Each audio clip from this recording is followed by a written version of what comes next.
Hello, मी सारिका भुतारे, तुमचे I T career coach आणि guide. So आज मी बोलणार आहे आय टीमधला स्ट्रेस. बऱ्याच लोकांना बाहेरून असं वाटतं की आय टी म्हणजे खूप छान आहे सर्व काही. एवढं छान आय टीचे टावर्स असतात, एवढ्या छान इंडस्ट्रीमध्ये आपण वर्क करतो. एक व्हाईट कॉलर जॉब प्रत्येकाला वाटत असतो, पण त्यामध्ये काय स्ट्रेस असतो त्याबद्दल कोणीच बोलत नाही. सो आज मी या विषयावर बोलणार आहे, त्यामुळे हा व्हिडिओ शेवटपर्यंत नक्की बघा. ठीक. पुणेरी पॅटर्न म्हणजे आपुलकीचा हात आणि विश्वासाची साथ. आय टी करिअरची खरी सुरुवात. त्यामुळे आमच्या चॅनलला आत्ताच सबस्क्राईब करा. सो आय टीमध्ये बऱ्याच वेळा काय होतं की टेक्नॉलॉजीचा आपण उपयोग करतो आपल्या कामासाठी. डेफिनेटली ती खूप बेस्ट आहे, बट जर आपल्याला डेडलाईन्स जर पूर्ण करायच्या असतील तर त्यासाठी out of the boundary zone खूप वेळा मेहनत घ्यावी लागते. मग त्यामध्ये फ्लेक्झिबल राहावं लागतं with the technologies, with the timings, with the locations, everything. So आपण जे विचार करतो ना की बाबा आय टीमध्ये वर्क फ्रॉम होम भेटतं, फार कन्व्हिनियंट आहे, मला असं वाटतं की वर्क फ्रॉम होममध्ये सुद्धा फार प्रेशर आहे. का? कारण क्लायंट तुमच्या डायरेक्टली कॉन्टॅक्टमध्ये, तुम्हाला ते वर्क त्याच वेळेला डिलिव्हर करायचे आणि हेच तुम्ही तुमची EMIs वेळेवर पे करू शकता. सो पहिला स्ट्रेस, तर त्याबद्दल मी हे बोलेल की बऱ्याच वेळा आपल्याला असं वाटतं की आपल्याकडून हे काम वेळेत होईल का, नाही होणार का, आपल्याला हे काम जमेल का. तर त्याचा बेस्ट वे हा आहे की आपण जेव्हा टीममध्ये वर्क करतो त्यावेळेस आपण डिस्कसही केलं पाहिजे की नाही बाबा मला हा प्रॉब्लेम आहे, मला तो प्रॉब्लेम आहे, आपण काय बेटर सोल्युशन घेऊ शकतो. बरेच टीम मेंबर्स एक्सलंट असतात, तर त्यांच्यामध्ये काय बेटर गोष्टी आहेत तर त्यांच्या हेल्पने आपण करू शकतो. कधी सिनियर असतात. So as a beginner, as a fresher मी हे रिकमेंड करेल, जर तुम्हाला स्ट्रेसला हँडल करणं जर माहिती आहे तर डेफिनेटली तुम्ही आय टीमध्ये बिनधास्त जॉब करू शकता. पण जर आपण तो प्रेशर पर्सनली घेऊन बसलो तर कदाचित तुम्हाला तो प्रेशर हँडल करणं शक्य होत नाही आणि कालांतराने खूप जास्त प्रेशरमध्ये येऊन तुम्हाला तो जॉब सोडावाही लागतो. सो त्यामध्ये पहिला रूल हा आहे की pressure can be handled if we talk about it. So आपण तो प्रेशर बोलला पाहिजे आणि आपण त्या गोष्टीबद्दल डिस्कशन केलं पाहिजे सिनियरसोबत. ओके. बऱ्याच वेळा काय होतं की आपल्याला एवढा स्ट्रेस वाटतो की आपण पुरेशी झोप पण नाही घेत. सो मला हे म्हणायचं आहे की जर ह्युमन बॉडी जर अशी डिझाईन झाली की बाबा आपण काही अवर्ससाठी वर्क करू, रात्री आपण झोप घेऊ, तर डेफिनेटली ती शरीरासाठी फार गरजेची आहे. बऱ्याच वेळा काय होतं की रात्री 12-2 वाजेपर्यंत लोक कामं करतात आणि मग त्यांची झोप पूर्ण होत नाही. काही महिन्यांनी नंतर हेल्थवरती त्याचा इम्पॅक्ट होतो.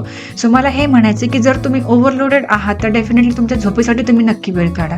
आणि जर तुमचा फॅमिली सपोर्ट जर फार स्ट्रॉंग असेल तर त्या गोष्टीचा नक्की फायदा घ्या आणि फॅमिलीला पण समजून सांगा प्रेमाने की बाबा माझ्यावरती जी सिच्युएशन आहे ती टेम्पररी आहे, काही दिवसांनी डेफिनेटली ते चाललं जाईल, पण तोपर्यंत मला हेल्प करा. That is the best point. So I टीसाठी स्पेसिफिकली जे मुलं गावाकडून शहरामध्ये रिलोकेट झालेले असतात, सो त्यांच्या बाबतीत प्रॉब्लेम असा असतो की त्यांच्याकडं खर्च करायला पैसे असतात पण सोबत फिरायला कोणी नसतं.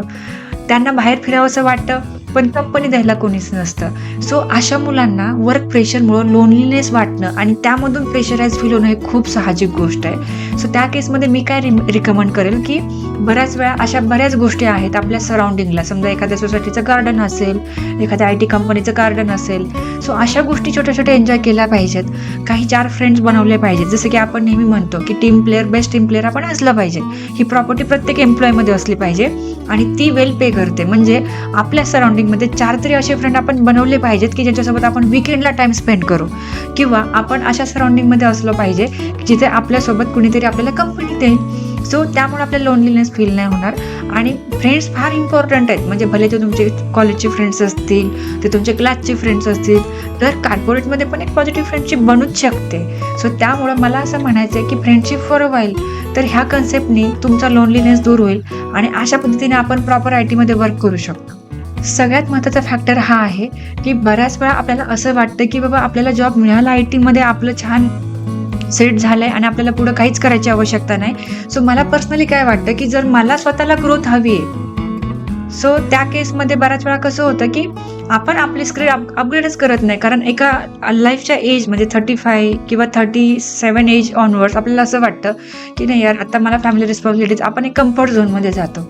सो मला असं वाटतं की आपल्याला जर लॉंग रनला ग्रोथ हवी असेल तर त्यामध्ये स्किल अपग्रेडेशन करणं हा बेस्ट पर्याय आहे. पण बऱ्याच वेळा आपण तिकडे लक्षच देत नाही. त्यामुळे जर कामातला स्ट्रेस कमी करायचा असेल तर आपण सतत लर्निंग करत राहिलं पाहिजे, स्वतःचे स्किल अपग्रेड करत राहिलं पाहिजे, जेणेकरून आपण काही स्विचिंग नंतर एक चांगल्या एन्व्हायरमेंटमध्ये नक्कीच एंट्री घेऊ शकतो आणि हा जो तणाव आहे, हा जो स्ट्रेस आहे, ह्याला डेफिनेटली आपण कमी करू शकतो. बऱ्याच वेळा आपल्याला असं वाटतं की आपण खूप बेस्ट टीम प्लेयर आहोत, पण ह्यासोबतच बऱ्याच वेळा आपल्याला असंही वाटून जातं, की नाही यार हे काम मग फक्त मीच बेस्ट वेनी करू शकतो.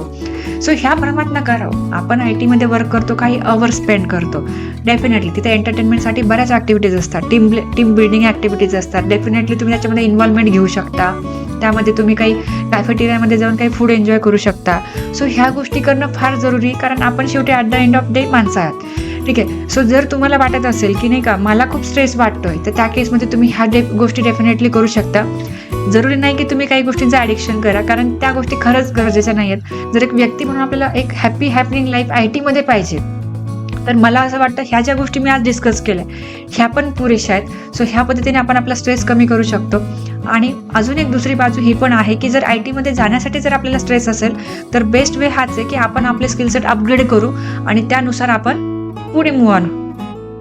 सो एक बॅलन्स लाईफ जगणं हे प्रत्येकाच्या हँड्समध्ये आहे. तर बॅलन्स लाईफ काय असते, की जसं की फॉर एक्झाम्पल जर आपल्याला असं वाटतंय की आज मी घरी जावं, नाही का आपल्या वाईफसोबत टाइम स्पेंड करावा, आपल्या मुलांसोबत हसून खेळून राहावं, आणि त्यासाठी आपल्याला जर घरी जावं असं वाटतंय, तर जगातला सगळ्यात सुखी माणूस तुम्ही आहे. त्यामुळं हॅपीनेसच्या नादामध्ये विनाकारण कुठल्या ॲडिक्शन किंवा विनाकारण कुठल्या सवयी लावण्यापेक्षा जर आपली फॅमिली फार सपोर्टिव्ह किंवा चांगली, तर त्यांच्यासोबत टाइम स्पेंड करा. हाच एक लाईफचा बॅलन्स आहे मला असं वाटतं. दुसरा कुठलाच लाईफचा बॅलन्स करण्यासाठी आपण जर सोशलाइज होण्याचा प्रयत्न करतोय लाईक थ्रू सम ॲडिक्शन्स, तर डेफिनेटली ते आपलं मिसकन्सेप्शन आहे. ते आजच दूर करा. काही तुम्हाला बॅड हॅबिट्स असेल तर ते आजच सोडून द्या. आपल्या फॅमिलीसोबत आपण फ्रँकली बोलू शकतो, आणि आपल्या वाईट काळामध्ये किंवा आपल्या प्रॉब्लेम्समध्ये आपलीच फॅमिली आपल्यासोबत असते, हे कधीही विसरून चालत नाही. ठीक आहे. सो आजच्या पुरतं एवढंच.